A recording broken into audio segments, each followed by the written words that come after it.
Hey, everybody. Welcome to um, Good Shepherd Lutheran Church's devotional for this week. I'm Pastor Jamie, and it's good to be with you all again. If I still sound a little congested, I am. My sinus infection's still around, so still waiting on the medication to work for that. But also today happens to be my mom's birthday, and so if she happens to be watching this today, happy birthday, Mom! And yes, I just embarrassed you over the internet. Um, Today, I'll be using the text for the weekly devotion for today. That is from Matthew chapter 20, verses 29 to 34. Jesus heals two blind men. As they were leaving Jericho, a large crowd followed Jesus and the two blind men sitting by the roadside.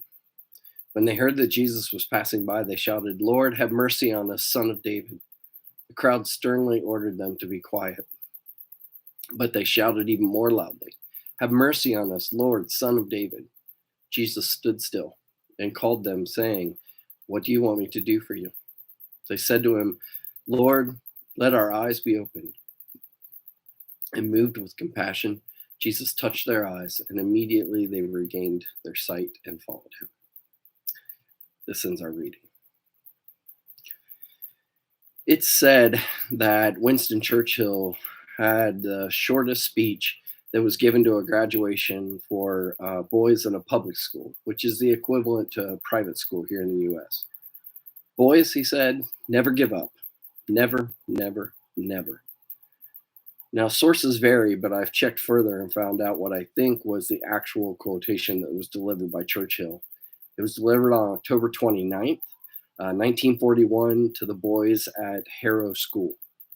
He said, "Never, never, in nothing great or small, large or petty, never give in except to convictions of honor and good sense. Never yield to force, never yield to the apparently overwhelming might of the enemy."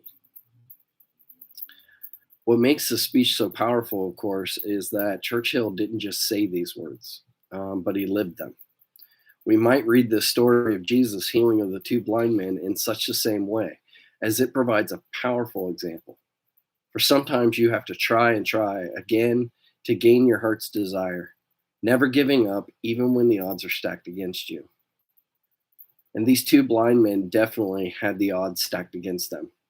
It's a crowd after all, and they're trying to hush their cries of mercy, and not just a person or two. We can only imagine their discontent and despair. They were out on the road, I imagine, begging for money or food, when the rustle of the crowd forming to follow a company of travelers surrounds them. Asking what's going on, they hear it's Jesus of Nazareth, the healer and wonder worker. And apparently, they've heard about this Jesus, and so they appeal to him, naming him both Lord and Son of David, which are both messianic titles. And that's when the crowd tries to silence them, which we often do as well, even still today. We have no idea why exactly, whether they were embarrassed by these two men shouting at Jesus or whether they wanted to catch what Jesus was saying and the cries of the blind men made it difficult. We just don't know. But for whatever reason, they try to shut them up, though to no avail. For desperation often provides a peculiar form of courage, so that the two blind men shout all the louder, and Jesus hears their request and grants it. This story is about perseverance.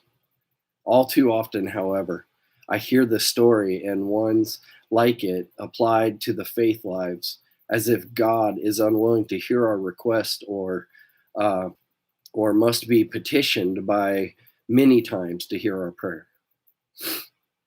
But notice that in this story, it's the crowd that intervenes. Jesus, upon hearing the request of the blind men, is immediately moved to compassion and grants it. So also is our own lives.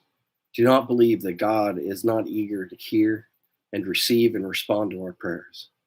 The perseverance that we must muster is far more often to cope with life circumstances and not with God. And so, when life seems stacked against you, indeed, never, never, never give up. Confident that God's desires nothing more than to hear and receive your prayer. That's what I have for this week. I hope you enjoyed this recording that I did a little before the noon time, so that can be on Facebook Live. But again, hope you enjoyed it. Hope you'll join us again next week. And until then, take care of yourselves and each other.